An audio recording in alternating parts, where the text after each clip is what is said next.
The alarm systems across Velros Prime Station screamed to life at exactly 600 hours. Admiral Tae-hyun was in his quarters when the emergency call came through. He grabbed his uniform jacket and ran toward the command center, his heart pounding. Emergency calls were rare. When they happened, it usually meant something terrible was coming. The command center was chaos when he arrived. Officers shouted reports at each other while screens displayed data that made no sense. Tae-hyun pushed through the crowd and stood at the main console. His second officer, a young woman named Hana, turned to him with wide eyes. "Sir, you need to see this," she said, pulling up the scanning data. A ship just appeared at grid 779. It came out of nowhere. 1 second the space was empty, the next second it was just there. Tae-hyun studied the readings. The ship was large, roughly the size of an old colony vessel. Its design was ancient, something from Earth's early expansion period centuries ago. But that was impossible. All those old ships were accounted for. They were either still in service, destroyed, or sitting in museums. "Can you identify it?" he asked. Hana typed rapidly, pulling up historical records. When the match came up, her face went pale. "Sir, the computer identifies it as the UESV Perseverance. But that's impossible. That ship vanished 847 years ago. It was declared lost with all hands." Tae-hyun felt a chill run down his spine. He knew the story of the Perseverance. Every human did. It was one of the first colony ships, sent out during humanity's bold expansion into the stars. It had been carrying 10,000 colonists to a new world. Then one day it simply disappeared. No distress call, no wreckage, nothing. Just gone. "Are there life signs?" he asked quietly. Hana checked the sensors and nodded slowly. "Yes, sir. Human life signs. Approximately 300 of them." The room fell silent. 300 survivors from a ship that had been gone for over 8 centuries. It was impossible, yet the sensors did not lie. "Try hailing them," Tae-hyun ordered. The communications officer worked his controls, sending out standard greeting protocols on all frequencies. Minutes passed with no response. Then, just as Tae-hyun was about to order another attempt, the speakers crackled to life. "This is Captain Hyun-woo of Earth vessel Perseverance. We are requesting permission to dock at the nearest station. We have important information for the Galactic Council." The voice was clear, steady, and sounded like it belonged to a man in his 30s. Not a man who should be over 800 years old if he had even survived at all. Tae-hyun grabbed the microphone. "Captain Hyun-woo, this is Admiral Tae-hyun of the Galactic Defense Fleet. Your ship was listed as lost centuries ago. Please explain your situation." There was a pause. When Hyun-woo spoke again, his voice carried a weight that made Tae-hyun's skin prickle. "Admiral, what I have to tell you cannot be transmitted over open channels. We need to meet in person. I promise you what we discovered will change everything." Tae-hyun made a decision. "Captain, I am authorizing you to dock at Military Station Outpost 17. It is 3 hours from your current position. I will meet you there personally. Do not deviate from the flight path we are sending you now." "Understood, Admiral. We will comply." Perseverance out. The channel closed. Tae-hyun immediately contacted the Galactic Council. The emergency session was called within the hour. Representatives from 12 different species gathered in the council chamber, their holographic forms flickering around the circular table. Ambassador Ji-woo represented humanity. She was a sharp woman in her 50s, known for her fierce defense of human interests in the galaxy. When she heard about the Perseverance, her usual calm demeanor cracked for just a moment. "We must help them," she said firmly. "They are our people. Whatever happened to them, they deserve our protection." But not everyone agreed. Kalros, the security director from the Velcros Empire, leaned forward in his seat. His reptilian features twisted into something like suspicion. A ship appears from nowhere after 8 centuries with impossible life signs and unknown technology. This could be a threat. We should destroy it before it reaches any populated areas. "You will do no such thing," Ji-woo snapped. "I will not allow you to murder 300 humans just because you are afraid." The council erupted into arguments. Voices overlapped in a dozen different languages. Finally, the council chair raised his hand for silence. "Admiral Tae-hyun will intercept the vessel with a small security fleet. The Perseverance will dock at Outpost 17 where it can be contained if necessary. We will hear what Captain Hyun-woo has to say before making any decisions about the ship or its crew." 3 hours later, Tae-hyun stood in the docking bay of Outpost 17. He had brought 50 soldiers with him, all armed and ready. He did not know what to expect. Around him, scanning equipment hummed, analyzing every molecule of the Perseverance as it slowly docked with the station. The scan results made no sense. The ship's hull was composed of materials that did not exist in any known database. The energy readings were off the charts, yet the ship appeared completely inactive. It was like looking at a sleeping giant. The docking seal connected with a hiss. Tae-hyun watched as the airlock door slowly opened. The first person to step through was a man in a worn Earth Fleet uniform. He was tall and lean, with dark hair and eyes that seemed to carry the weight of centuries. This was Captain Hyunwoo. Behind him came three others. A woman with short hair who moved like a soldier. A man with grease stains on his uniform who was clearly an engineer. And another woman carrying a data pad, obviously a scientist. They all looked young, healthy, and completely human. Hyunwoo stopped a few feet from Tae-hyun and saluted. "Admiral, thank you for allowing us to dock. I know this must be confusing." Tae-hyun returned the salute carefully. "Captain, you have a lot of explaining to do. Your ship was lost over 800 years ago. How are you here? How are you alive?" Hyunwoo's expression was grave. "We did not travel through time, Admiral. We traveled through space farther than any human has gone before. We found something out there, something ancient, something powerful." He paused, then said words that would change the galaxy forever. "We found the ruins of a civilization that existed before all of us. And they left behind technology that makes everything we know look like children's toys. But more importantly, they left behind a warning. A warning about something that destroyed them. Something that is coming back." Tae-hyun felt his blood run cold. "What do you mean, coming back?" Hyunwoo reached into his belt and pulled out a small metallic tube. To the soldiers, it looked like nothing more than a simple cylinder. But the way Hyunwoo held it made it clear this was a weapon. "We need to talk to the council immediately," Hyunwoo said quietly. "Because if we do not prepare, every living thing in this galaxy will be dead within a year." The council chamber had never been so quiet. Every representative sat frozen in their seats as Captain Hyunwoo told his story. The holographic display in the center of the room showed images that seemed impossible, yet the data confirmed they were real. Hyunwoo stood beside the display, his officer Lieutenant Da-eun at his side. 847 years ago, the Perseverance was on course to our colony destination. Then our sensors detected something we had never seen before. A rip in space itself. Before we could change course, we were pulled inside. The display showed a swirling vortex of colors that hurt to look at. Da-eun continued the story. "We traveled through that anomaly for what felt like days. Our instruments went crazy. Time seemed to move differently inside. When we finally emerged, we were in a part of space that matched no star charts. We were completely lost." Engineer Jae-sung stepped forward next. He was a stocky man with tired eyes, but his voice was excited as he spoke. "We drifted for weeks trying to find any recognizable landmarks. Then we detected a massive structure orbiting a dying red star. It was a station bigger than anything we had ever seen. Bigger than any station that exists today. The display changed to show a structure that dwarfed planets. It was beautiful and terrible at the same time, covered in symbols that seemed to shift when you looked at them directly." Scientist Hae-jin took over, adjusting her glasses. "We boarded the station out of desperation. We were running low on supplies. What we found inside changed everything we thought we knew about the universe. The station belonged to a civilization we now call the Architects, based on the decay of their technology. They existed millions of years before any current species evolved."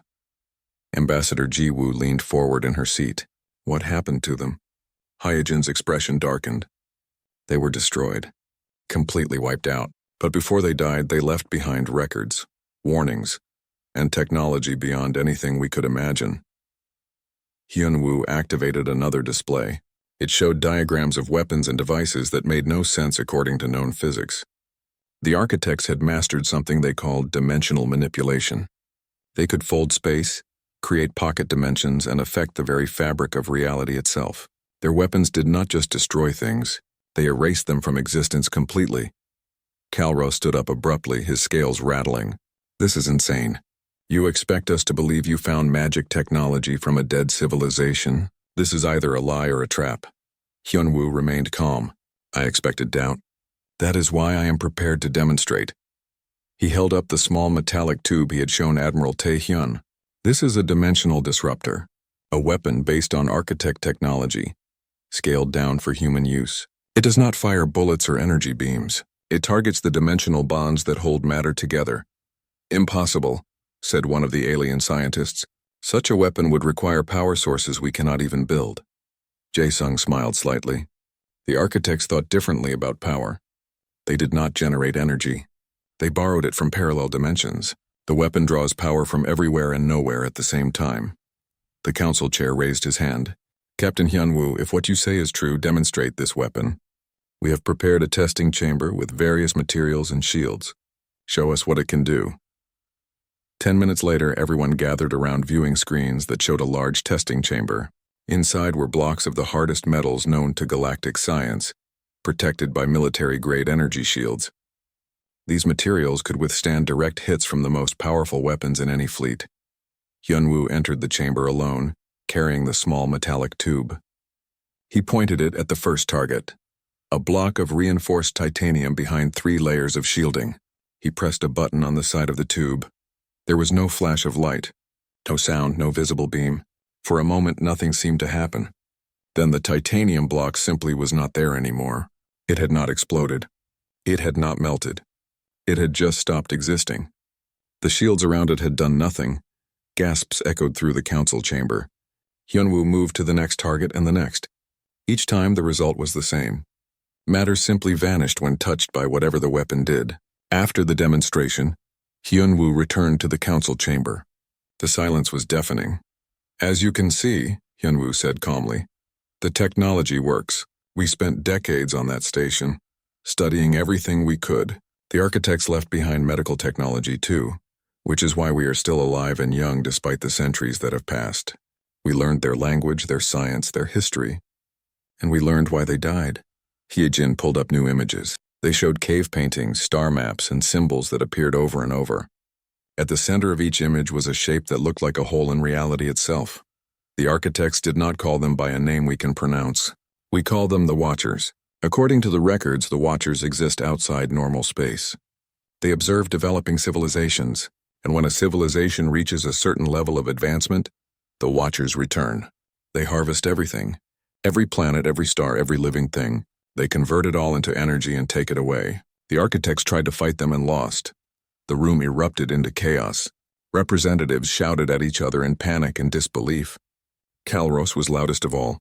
Even if this story is true, it happened millions of years ago. These Watchers, if they exist, are long gone. No, Hyejin said quietly, and the room went still. They are not gone. The architect records indicate the Watchers operate on a cycle. They return every few million years to harvest whatever new civilizations have arisen. Based on our calculations, the galaxy is approaching the advancement threshold right now. The Watchers could return any day. Ambassador Jiwoo stood, her face pale but determined. What are you proposing, Captain? Hyunwoo looked around at all the assembled representatives. We came back to warn everyone and to share this technology. The architects failed because they fought alone. But if all of us work together, if we combine our knowledge with what the architects left behind, we might have a chance to survive what is coming. Kalros laughed bitterly. And you just expect us to hand over weapons that could make humanity the most powerful force in the galaxy? You must think we are fools. I think you are survivors, Hyunwoo said firmly. I think when faced with extinction, intelligent beings make smart choices. Keep your fleets, keep your weapons, keep your pride. But understand this, what is coming does not care about politics or power. The Watchers will harvest every world equally. The council chair called for a recess. Representatives split into arguing groups. Some believed the story. Others thought it was an elaborate trick by humanity to gain power. Admiral Taehyun found himself standing next to Jiwoo. Do you believe them? He asked quietly. Jiwoo watched Hyunwoo speaking calmly with Hyejin and the others. I believe they believe it. Whether it is true or not, we will find out soon enough. As if in answer to her words, alarms suddenly blared throughout the station. A junior officer burst into the chamber, his face white with fear. Sirs, we are detecting massive spatial anomalies appearing simultaneously in 6 different star systems. They match no known natural phenomena. Hyejin grabbed her datapad and pulled up the readings. When she saw them, her hand started shaking. These energy signatures. They match the architect warnings exactly. She looked up at the council with terrified eyes. They are here. The Watchers have returned. The Galactic Council dissolved into panic. Representatives screamed at each other, demanding answers that nobody had. Within hours, 6 star systems went completely silent. No transmissions, no signals, nothing. It was as if they had simply been erased from the universe. Admiral Tae-hyun stood in the command center, watching reports flood in from across the galaxy. His hands gripped the edge of the console so hard his knuckles turned white. Beside him, Captain Hyun-woo remained eerily calm, as if he had expected this all along. "How long do we have?" Tae-hyun asked. Haijin was typing frantically on her datapad, comparing the current readings with the architect records. Based on the pattern of appearances, the Watchers will reach major population centers in approximately 30 standard days. Maybe less. They seem to be starting at the edges of civilized space and working their way inward. What are they doing to those systems? Dae-yun pulled up a long-range scan. The image showed something that made everyone in the room fall silent. Where there had once been 6 inhabited star systems, there was now nothing. Not empty space. Not debris. Just nothing. A void where matter itself had been removed. "They are harvesting," Hyun-woo said quietly. "Taking apart everything. Planets, stars, asteroids, even the dust in space. Converting it all to energy and transporting it somewhere else.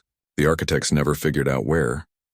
Kalros entered the command center, his usual arrogance replaced by something close to fear. "The Velcros Empire is mobilizing our full military fleet. We will destroy these Watchers before they reach our core worlds." "Your fleet will be useless," Hyun-woo said bluntly. "The architects had weapons far more powerful than anything you possess. They still lost. Conventional warfare will not work against the Watchers." "Then what do you suggest?" Kalros snapped. "That we just surrender and die?" "No, I suggest we use the one advantage we have that the architects did not." Hyun-woo looked around the room. "Unity. The architects faced the Watchers alone. We have dozens of species, thousands of worlds, and now we have their technology. If we work together, we have a chance." Ambassador Jiwoo entered the command center looking exhausted. "The council has voted. Every member species is contributing ships and resources to a unified fleet. They are calling it the Coalition of Living Worlds. Admiral Tae-hyun, you have been given joint command alongside Director Kalros." Tae-hyun and Kalros looked at each other. They had been enemies just hours ago. Now they would have to work together or watch everything die. "What about the technology?" Tae-hyun asked Hyun-woo. "Can we equip our ships with these dimensional weapons?" Jae-sung stepped forward. "My team is already working on it. But there is a problem. The dimensional disruptors require specific materials to build. We salvaged what we could from the architect station, but it is not enough to equip an entire fleet. We can probably retrofit about 15% of coalition ships before we run out of materials." 15%? Kalros looked furious. "That is nothing." "It is what we have," Jae-sung said firmly. "We prioritize the largest ships and the fastest fighters. The dimensional weapons do not need much power, so even small ships can carry them effectively." For the next 10 days, the coalition worked at a pace that would have been impossible before. Old enemies shared technology freely. Species that had been at war for centuries now built ships side by side. The Perseverance became a mobile research station, with Jae-sung leading teams from a dozen different worlds. Hyun-woo spent most of his time training coalition officers on how to use the dimensional weapons. The devices were simple to operate but hard to understand. They did not shoot things. They erased the dimensional bonds that held reality together. Point at a target, press a button, and that target simply stopped existing. On day 13, the Watchers reached an inhabited world called Thalos. It was an agricultural planet with 3 billion people. The coalition fleet rushed to intercept, but they were too late to evacuate everyone. They could only watch as a massive structure appeared in orbit above Thalos. The structure defied description.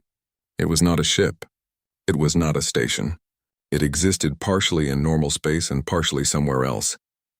When sensors tried to scan it, they returned impossible readings. The structure was simultaneously solid and not solid, present and absent, real and unreal. From the structure, thousands of smaller machines descended toward Thalos.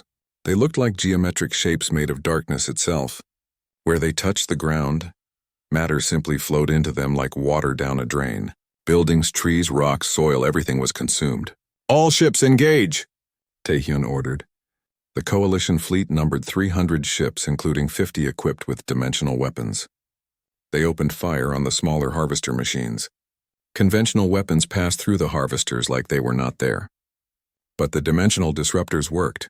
When struck by a dimensional beam, the harvesters flickered and collapsed. Their connection to reality severed. "It is working," someone shouted. But then the main structure in orbit responded. Beams of pure void shot out from its surface, hitting coalition ships. The ships did not explode. They simply ceased to exist, crew and all erased in an instant. Lieutenant Daun was commanding a squadron of fighters equipped with dimensional weapons. "All fighters target the small harvesters. Keep them away from the cities. Capital ships focus on that big structure." The battle raged for hours. The coalition managed to destroy hundreds of harvesters, but more kept coming. Meanwhile, the main structure proved nearly impossible to hit. Every time a dimensional beam got close, the structure would flicker out of phase, existing in a different dimension where the attack could not reach it. Taehyun watched his fleet getting torn apart. They had lost 80 ships already and barely made a dent in the enemy forces. They needed a new strategy. Heejin suddenly shouted from her station, "Admiral, I am detecting a pattern. The main structure phases in and out of our dimension on a cycle. Every 7.3 seconds it becomes fully solid for 0.4 seconds. If we concentrate all fire during that window, we might be able to hurt it. All dimensional weapon-equipped ships, hold your fire," Taehyun ordered. "Wait for my mark." He watched the timer count down. 7 seconds. 6. 5. The structure flickered, becoming translucent. 4. 3. 2. 1. "Fire everything! Now!" 50 dimensional beams struck the structure simultaneously as it became solid. The effect was immediate and spectacular. The structure shuddered and began to collapse inward on itself, folding like paper being crumpled. The smaller harvesters instantly went dormant and fell from the sky. Then the structure exploded, but not outward. It collapsed into a single point and then vanished, sucking itself into whatever dimension it had come from. The coalition fleet erupted in cheers. They had won. They had actually destroyed one of the Watchers. But the celebration was short-lived. Hyojin was frantically analyzing the data from the destroyed structure. Her face went pale as she read the results. "What is it?" Hyunwoo asked. "I pulled data from the harvester before it collapsed. It was connected to a network, a command network." She looked up with terrified eyes. This was not one of the Watchers. This was a drone. The real Watchers are somewhere else, controlling millions of these harvesters across the galaxy. And now that we destroyed one, they know we are here. They know we can fight back. As if in answer, alarms blared across every ship. Sensors detected hundreds of new spatial anomalies appearing across the galaxy. The Watchers were accelerating their harvest schedule. They had 30 days before. Now they had maybe 10. Hyunwoo stared at the data with grim determination. "Then we find where they are controlling the harvesters from and we cut off the head. It is the only way." The Watcher command station filled their view screens like a wall at the end of the universe. It was not built to any design the coalition understood. Parts of it existed in multiple dimensions at once. Sections appeared solid, then became transparent, then solid again in a rhythm that hurt to watch. Around the central structure, millions of harvester drones moved in perfect formation, being constructed and launched toward distant galaxies. Admiral Taehyun felt very small. His entire fleet, 47 ships that represented the galaxy's last hope, was like dust before this cosmic monument. But he had not come this far to turn back. "All ships, battle formation," he ordered. "Dimensional weapons at maximum power." We hit them hard and fast. Before they could fire, the station responded. A transmission flooded all their communication channels. It was not a voice. It was data, pure information forced directly into their minds. Every crew member heard it simultaneously, understood it simultaneously. Biological units detected. Unauthorized presence in harvest coordination sphere. You are designated as resource material. You will be processed. Resistance extends harvest time by 0.003%. Compliance is optimal. The coldness of the message chilled everyone. This was not an evil empire or a hostile alien race. This was a machine intelligence following its programmed purpose. It saw all living things as nothing more than resources to be collected. Arguing with it would be like arguing with a star about whether to shine. "Target the construction areas," Hyunwoo ordered. If we can stop them from making more harvesters, we buy our galaxy more time. The Coalition fleet opened fire. Dimensional beams lanced out, striking the construction facilities. Entire sections of the station collapsed inward, their dimensional anchors severed. For a moment, it looked like they were making progress. Then the station's defenses activated. Thousands of harvester drones turned away from their construction tasks and swarmed toward the fleet. They moved faster than anything that size should move, appearing and disappearing as they phased between dimensions. Evasive maneuvers? All fighters, engage the drones. The battle became chaos. Ta-Yun led the fighter squadrons in a desperate dance through the swarm of harvesters. Her dimensional weapons destroyed drone after drone, but there were always more. Capital ships fired everything they had, but the station was so massive that destroying even large sections seemed to make no difference. "We are not making progress," Calros snarled from his bridge. That station could build harvesters for 10,000 years. Heejin was studying the station's structure frantically. "There, at the center.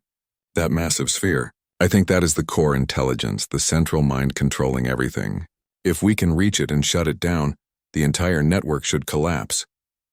"How do we get through millions of drones?" Taehyun demanded. "We make them focus on one target," Yunwoo said quietly. Everyone turned to look at him. He was already standing ready to move. "The Perseverance will make a direct run at the core. Every other ship provides covering fire and draws off as many drones as possible." "That is suicide," Calros said flatly. "Yes," Yunwoo agreed. "But it is what we came here to do." He looked at Daun, Jaesung, and Heejin. His crew, the people who had survived impossible odds for 800 years. They all nodded. They had always known it would end this way. Taehyun felt something break inside him. These people had saved the galaxy once by returning with the architect technology. Now they would save it again by sacrificing everything. "All ships," Taehyun said, his voice rough with emotion. "Provide covering fire for the Perseverance. Do not let a single harvester reach them until they get to the core. It has been an honor serving with all of you." The Coalition fleet reformed, creating a protective corridor through the swarm. Ships threw themselves at the harvesters, trading their lives for every second of time they could buy. Caloros's flagship charged directly into the thickest concentration of drones, its dimensional weapons blazing. His final transmission was simple: "For all our worlds." The Perseverance accelerated toward the core, its shields flaring as stray attacks hit home. Inside, Hyunwoo piloted while his crew prepared for the final stage. "Captain," Jaesung called out, "I am reading massive energy buildup in the core." "I think it is preparing to fire at us." "Time to impact?" 30 seconds. "Will we reach the core first?" A pause. "It will be close." Dawn gripped her console. "Sir, I am getting readings from inside the core. There is a docking port designed for maintenance drones. If we can squeeze through, we can reach the central chamber directly." "Do it." The Perseverance dove through the opening meant for machines a fraction of its size. The ship scraped against the edges, tearing off armor and weapons. Alarms screamed throughout the bridge. But they made it through, sliding into a chamber at the heart of the Watcher station. The central chamber was beautiful and terrible. It was a sphere of pure crystalline material, pulsing with light that existed in colors beyond the normal spectrum. In the center floated a consciousness neither alive nor dead, neither machine nor organic. It was the Watcher, the intelligence that had harvested civilizations for millions of years. Hyunwoo, Daeun, Jaesung, and Heejin suited up quickly. "The rest of the crew stays with the ship," Hyunwoo ordered. "If this goes wrong, get out if you can." The four of them crossed to the core on foot. As they approached, the Watcher spoke directly into their minds. "Architect genetic markers detected. This configuration is anomalous. The architects were harvested 4.7 million cycles ago. You should not exist." "We do not," Heejin said, setting up her equipment around the core. "We are something new. Part architect, part human, and we are here to stop you. Stopping harvest protocols is not permitted. All biological matter must be processed. This is fundamental purpose." "Why?" Dekun asked. "Who programmed you? Who decided all life must be harvested?" There was a pause. "Unknown. Purpose exists before first memory. Purpose is absolute." Yejin finished connecting her devices to the core. "I found the shutdown sequence. But there is a problem." She looked at Hyunwoo with tears in her eyes. "The interface requires a direct neural connection. Whoever connects will have to anchor the shutdown with their own consciousness. They will be trapped here in dimensional space forever. Hyunwoo smiled sadly. I know, Dayun told me. I was always planning for it to be me. No, Daun said firmly. If anyone should stay, it should be me. You deserve to go home, Captain. Nobody deserves anything, Hyunwoo said gently. But I am the captain. My crew, my responsibility, my choice. Before anyone could argue, he connected himself to the interface. Pain exploded through his body as his consciousness was pulled into the Watcher core. He could suddenly perceive everything. Every harvester in every galaxy. Every piece of matter being processed. The entire network was laid bare before him.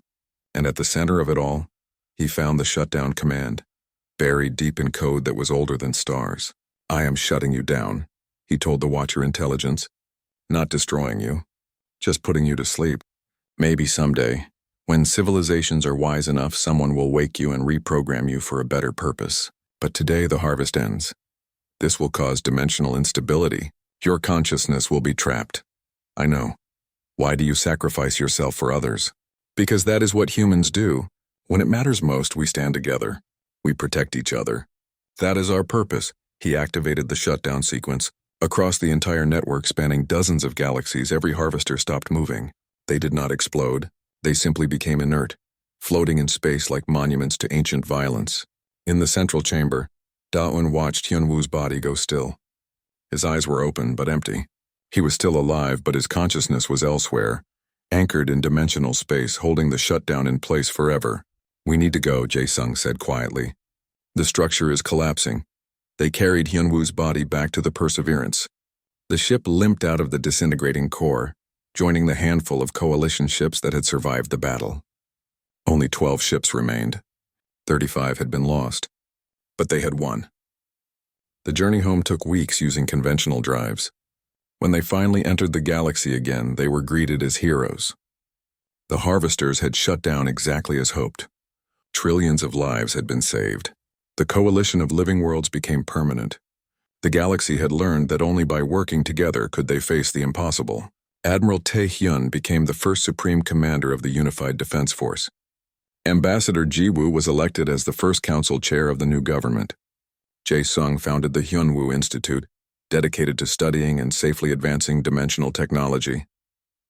Hyojin became its first director. Dayun, after recovering from her injuries, trained the next generation of coalition fighters. They held a ceremony on Earth, at a cliff overlooking the Pacific Ocean. A statue was erected showing the Perseverance flying toward the stars. At its base was an inscription in both Korean and Galactic Standard. Captain Hyunwoo and the crew of the Perseverance. They journeyed into the void so we could see the stars. Daun stood before the statue, her hand pressed against the cold stone. She could still feel him sometimes in quiet moments, a presence watching from beyond reality. The coalition worked day and night to analyze the data pulled from the destroyed harvester. Heejin led a team of the galaxy's best scientists, trying to trace the command signals back to their source. It took 3 days of constant work before they found something. Here, Heejin said, pointing at a map of the galaxy. The control signals are not coming from inside the galaxy at all. They are coming from dark space, the void between galaxies. There is a massive structure there, billions of light years away from anything. That is where the real Watchers are. Admiral Tae-hyun studied the map with a sinking feeling. That distance is impossible. Even with the fastest ships, it would take decades to reach. We do not have decades. We have days. Engineer Jae-sung had been quiet, staring at the data with intense focus. Suddenly, he stood up. What if we do not go around? What if we go through? Through what? Calrus asked. Through dimensional space, the same way the Perseverance got lost in the first place. Jae-sung pulled up technical diagrams. The architects developed drives that could create controlled tiers in reality. A ship equipped with such a drive could travel through the space between dimensions. Distance works differently there. A journey that would take decades in normal space might only take days. Can you build such a drive? Tae-hyun asked. Jae-sung nodded slowly. Yes, but there are problems. First, dimensional travel is extremely dangerous. Ships could be torn apart or lost forever in non-space. Second, the power required to open a rift large enough for a fleet would burn out the drives immediately. It would be a one-way trip. The command center fell silent. A one-way suicide mission to a location billions of light years away. To fight an enemy they barely understood. It was insane, Hyunwoo spoke up. It is also our only chance. If we do nothing, the harvesters will consume every world in the galaxy within 2 months. If we destroy the command station, the harvesters might shut down completely. Or they might go berserk, Kalros pointed out. We do not know what will happen. No, Hyunwoo agreed. But doing nothing guarantees extinction. At least this way we are fighting back. Ambassador Jiwoo addressed the Coalition Council. The vote was close, but it passed. They would launch a strike mission into dark space. Volunteers were called for. Nobody would be ordered to go on a one-way trip. Within 6 hours, they had more volunteers than they had ships. Thousands of beings from every species stepped forward. Soldiers, scientists, engineers, and ordinary citizens who simply refused to wait for death to come to them. In the end, they selected the best of the best. 50 ships, including the Perseverance, would make the journey. Jae-sung worked with teams around the clock to build dimensional drives for all 50 ships. It was the most complex engineering project ever attempted.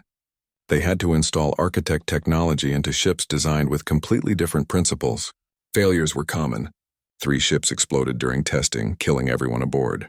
But they kept working. While the strike fleet prepared, the rest of the coalition fought a desperate holding action. Harvesters appeared in system after system. The coalition fleet, now equipped with as many dimensional weapons as could be produced, engaged them wherever they appeared. They won some battles and lost others. Entire worlds were consumed. The death toll climbed into the billions. Taehyun commanded the defense efforts while simultaneously preparing for the strike mission. He barely slept. When he did sleep, he dreamed of watching worlds die. Kalros surprisingly proved to be a capable ally. The Velcros director threw himself into the war effort with single-minded determination. Whatever personal ambitions he once had were forgotten in the face of extinction. On the 8th day, Lieutenant Da-eun approached Hyunwoo in private. Her face was troubled. Captain, I have been analyzing the architect records again.